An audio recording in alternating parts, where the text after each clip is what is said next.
Hello, everybody. Hello.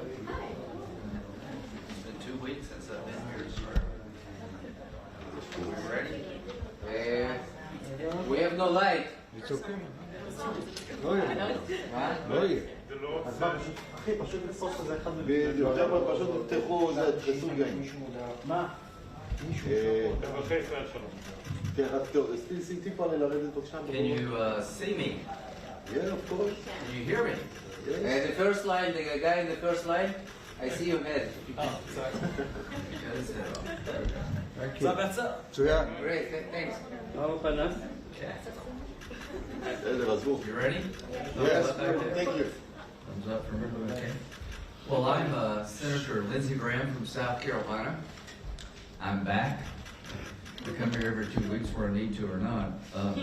So why did I come this time? To put a fine point of where we're at as a world regarding the Iranian regime. The Iranian Ayatollah and his murderous regime are at their weakest point since 1979. Their economy is in shambles, their military has been degraded, there are people in the streets, Iranian people in the streets demanding an end to oppression. All these forces are coming together. We must meet the moment. If this regime falls in the coming weeks or months, 2 things will attribute to it. October the 7th. Without October 7th, I do not believe this regime would be as weak as it is today. What happened on October 7th was horrible, it was horrific, and it will be part of the people of Israel's history as long as they're the people of Israel. But your determination out of the ashes of October 7th to give new meaning to never again, to go on the offensive to weaken the Iranian regime and their proxies is paying dividends. The response of Israel after October 7th to make sure never again was credible has led to the weakest regime in Iran since 1979. The second event, the rise of the people. The people in Iran have gone to the streets without weapons. Maybe 30,000 or more have been killed to demand an end to their oppression. These 2 events, the bravery of the people of Iran who are saying, I've had it, I won't change, and the response of Israel to October 7th have led to the potential demise of the Ayatollah.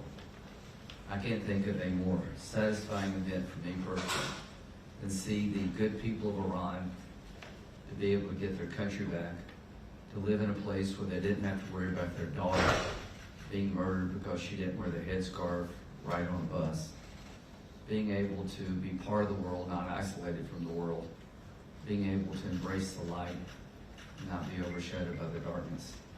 I look forward to the day when Israel no longer has to fear a nuclear weapon being developed by the Iranian regime.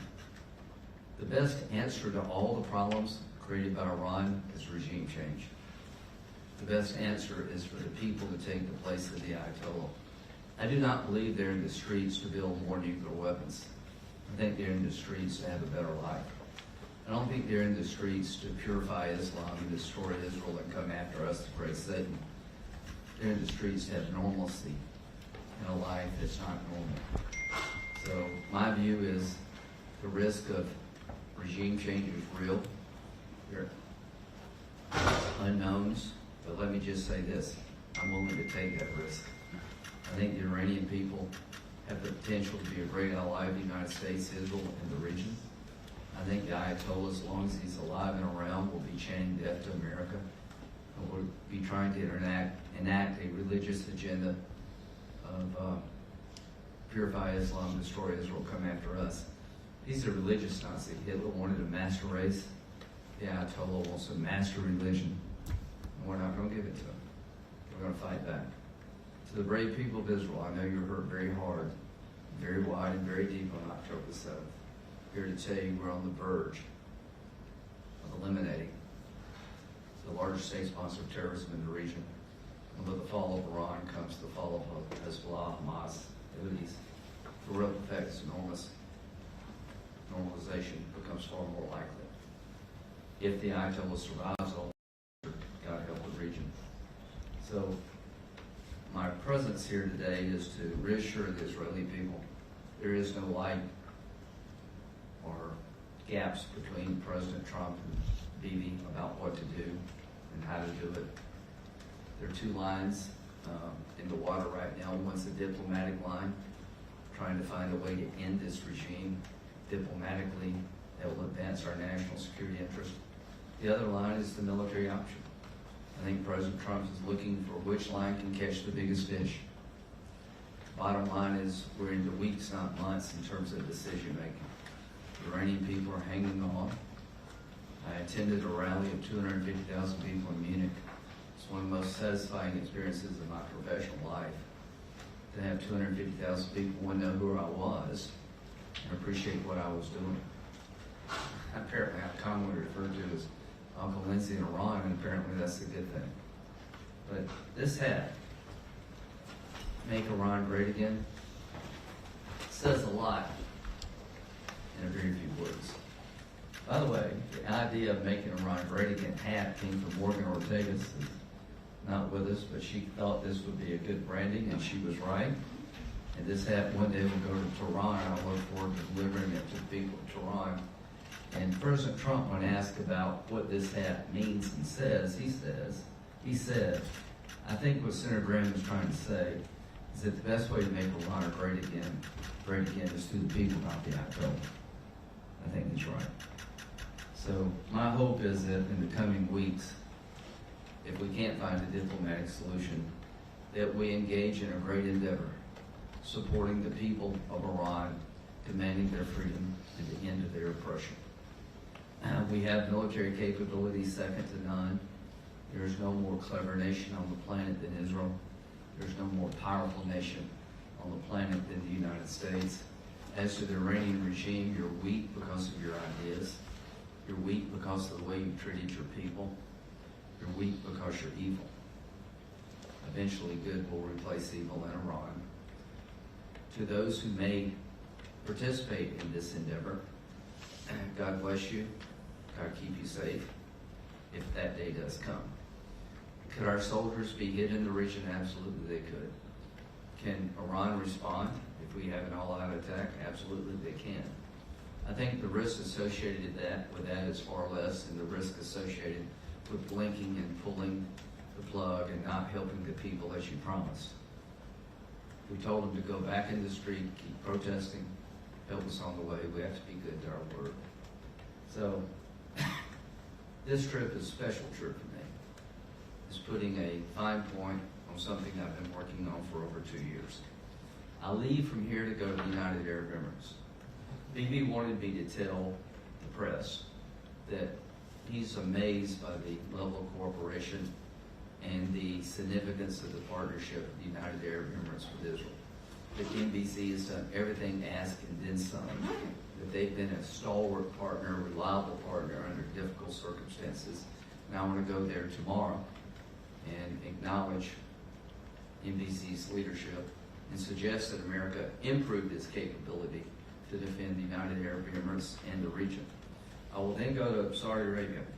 I believe that the Crown Prince still has the same vision for the region he did before October 7th. But October 7th has taken its toll. And at the end of the day, if the regime is still standing after all this bluster, October 7th was a strategic win for Iran and radical Islam. If the regime falls as a result of the pressure put on the regime by Israel and the United States after October 7th, combined with the uprising of the people demanding a better life, then that would be the biggest change in the Mideast in 1,000 years. I am leaving here confident of the capability of the United States and Israel, if called upon, to deliver a decisive blow to the Iranian regime. I am hopeful that diplomacy may prevail yet. Either way, our date with history, our date with a new destiny for the Mideast is upon us.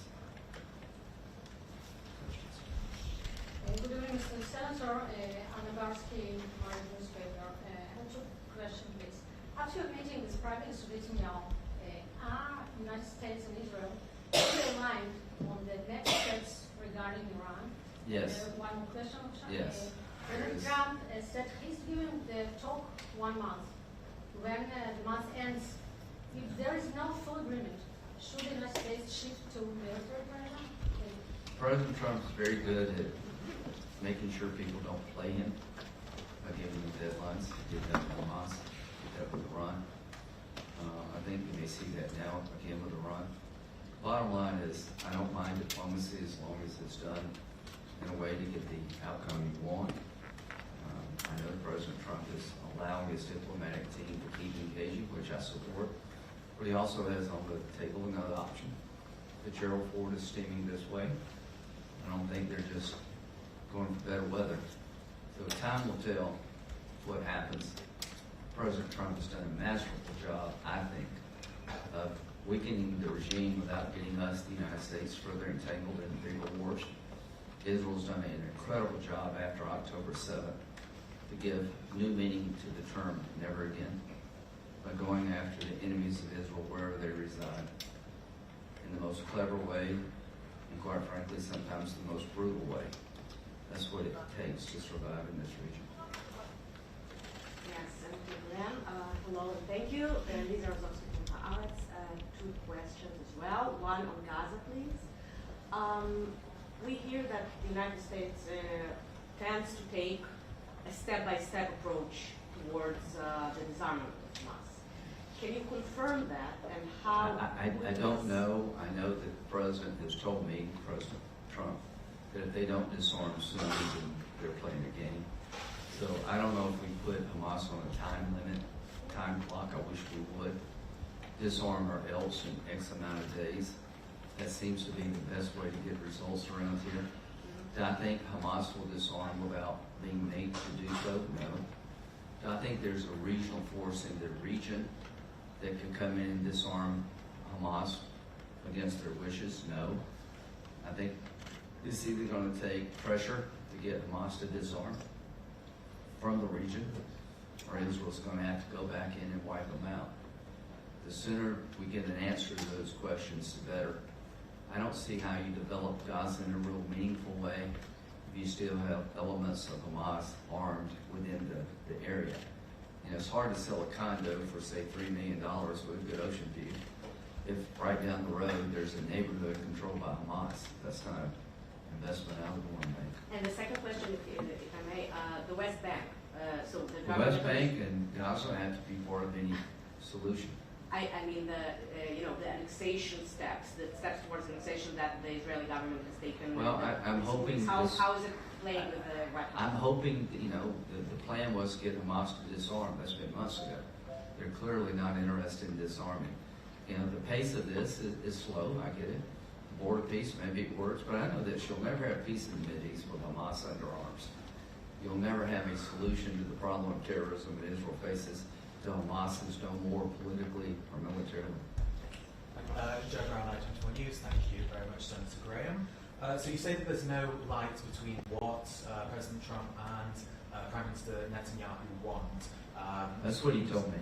Well, you say that President Trump wants, first of all, to try and get a diplomatic solution to this. So from Netanyahu's side, as you spoke to him today, what does he want out Well, of they've diplomatic been side? very clear about what a diplomatic solution would have to entail for Israel to believe it's a good deal. No deal will go through the process without coming to the Congress. I assure you, as a member of the Senate, I will fairly evaluate any deal, but I'm skeptical of any deal that would limit Iran's need for capability given their behavior. It's kind of late in the process and they're prone to cheat. But the Senate will have to say about whether or not it's a good deal or a bad deal, so that's the way the process works. I'm just telling you what Bibi told me. Okay. Senator Graham, Daniel Estrin for NPR, nice to see you here. Prime Minister Netanyahu has spoken about tapering off U.S. military aid within 10 years. We talked about that. You've spoken about a quicker timetable. How quickly do you want to Well, see it? I think what his plan is to replace the money of $3.something billion with an investment in new technology, rather than just writing you a check, help the IDF. He wants to create a partnership outside of the aid number. I like that idea. The wars of the future are being planned here in Israel, because if you're not one step ahead of the enemy, you suffer. The most clever, creative military forces on the planet are here in Israel, because they have to be to survive. So what we're looking at is that Israel is advancing down the road of new weaponry far beyond us, and it would be nice to have a process where we could be partners. Hi, Senator Grant, thank you for being here. Karen Bessalal from Channel 12. I'm trying to understand, based on your conversation with Prime Minister Netanyahu and President Trump, are we closer to a deal with Iran, or are we closer to a war with Iran? And just what will be negotiated tomorrow? Because Iran keeps saying its nuclear program. Well, Israel's worried about the ballistic missile program, support for regional terrorism, and the nuclear program. I'm worried about all three. And the track record of Iran is abysmal when it comes to keeping their word. You got to understand who you're dealing with. The Ayatollah wants to do three things. He wants to purify Islam, which means Saudi Arabia has to bend to his will as a Shia. He wants to destroy the state of Israel because he thinks y'all are evil, that the Jews should not have a state, that God commands him to kill all the Jews.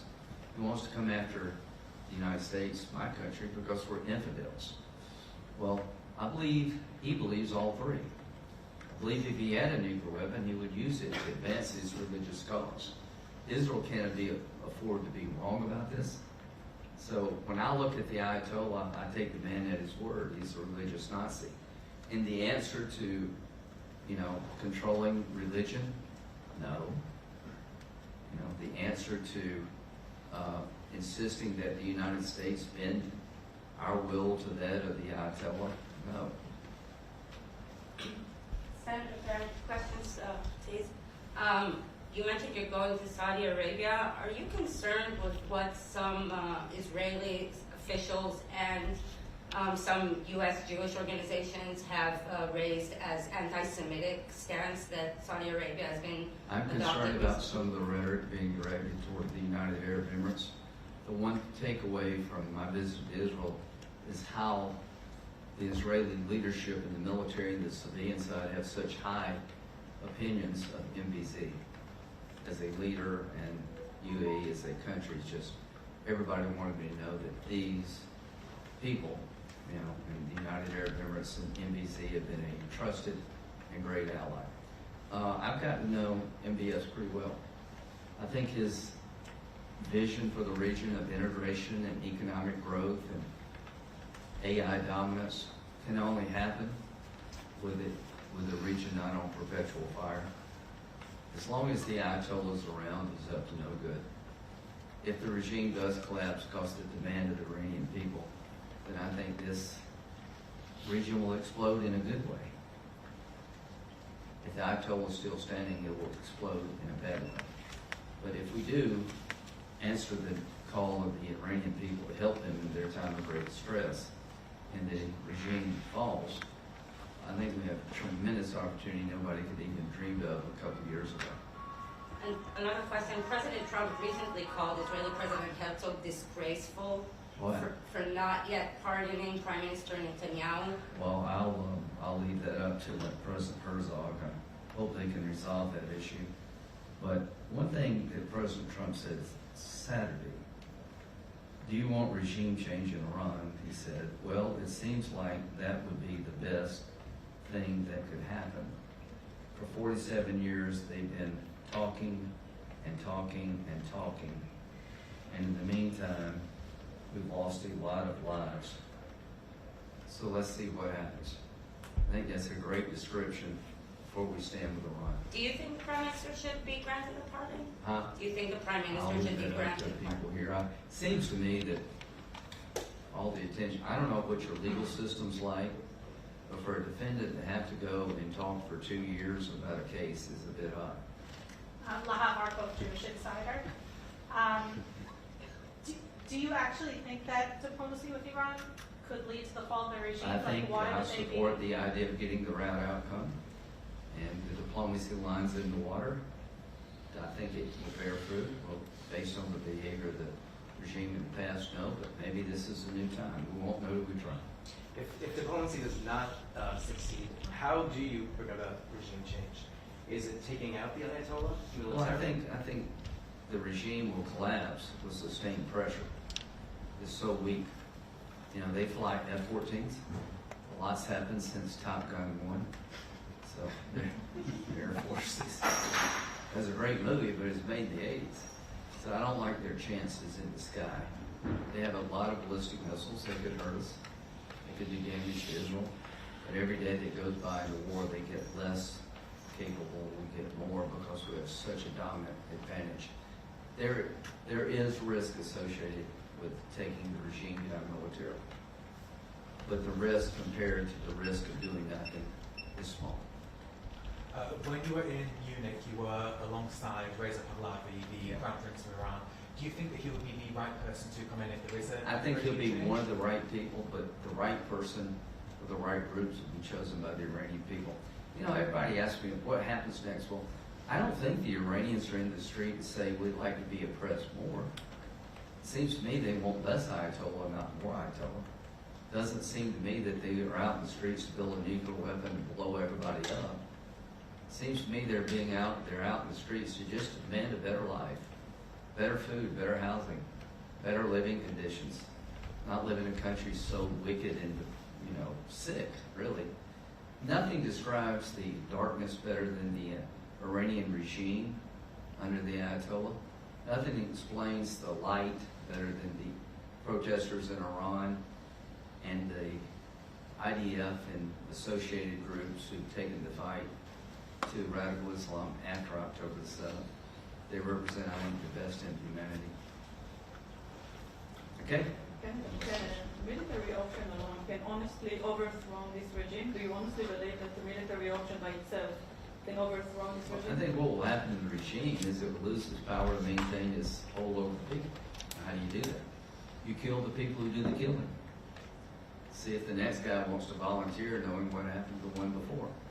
You decapitate the regime, you go after the infrastructure that allows them to torment the people, and you stay committed, and you stay determined, and the people are out in the streets, they're in the homes.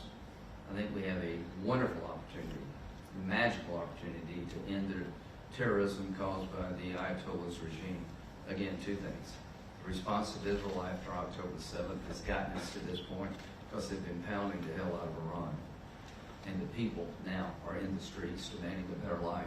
Those two things together, I think, are the best explanation as to why regime change is likely. Wouldn't it entail American troops on the ground No, in Iran? we don't need American troops on the ground in Iran, but we need America understanding the threats over here can come home. 19 hijackers in Saudi Arabia killed 3,000 Americans. The only reason they killed more is they couldn't find a way to kill more of us. So you got to have some of us over here, but we don't need boots on the ground in Iran. We need to partner with Israel if we do a military operation to make sure we get the highest and best benefit of our capabilities. To those who believe you should confront evil, you're right. Those who believe it doesn't exist, you're wrong. To those who want to appease, it never works. We've got a chance here to stop this regime. History would judge us poorly if we let the Ayatollah off the hook. How many times could we have stopped Hitler? A bunch. Somebody probably asked in 1935, what would Germany look like if you killed Hitler? I wish somebody had tried successfully. So you're saying by killing the Ayatollah? The Ayatollah represents evil incarnate to me. What do you think about reports that President Trump has given the Prime Minister Netanyahu a green light to strike Iran's residency program with I think it's not lost upon anybody. We're sending military capability into the region, the United States, to supplement what our friends in Israel have if we have to use a military option. To anybody who believes that the Ayatollah can withstand all of this and stay in power and not affect the United States, you're wrong. If this man, the Ayatollah, and his regime survive all this bluster, then not only does Hamas, Hezbollah, and the Houthis not go away, they come back stronger. The likelihood of normalization under those conditions is zero. The Arabs will go back into the corner. Trying to get a better deal with Putin in Ukraine goes to zero. You'll see how we said one thing and did another in the Mideast. It will affect us in Russia, Ukraine. We'll make it more likely China will take Taiwan. The opposite is true too. If we follow through, if we have to, and we deliver a decisive blow working with the Iranian people to end this nightmare in Iran, then a new dawn breaks. Something that nobody even envisioned 2 years ago becomes more likely than not. Thank you. Thank you. הוא לא משאיר את הכובע? משאיר את הכובע. No, I've said before, I don't think that annexation, I think it will be a mighty blow to Israel on the world stage. They try to annex the rest of But that's what they're it. doing. Isolate Israel even more. I hope you come on set. You talk about it, right? No.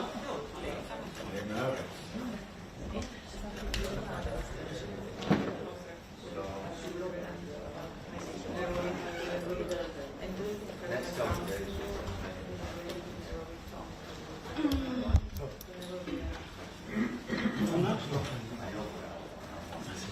דוקומנטרי שמלווה אותך? איך היה פנן? זה היה טוב, לא? זה מלווה אותו? זה מלווה אותו, דוקומנטרי? שלחתי לך כמה דברים.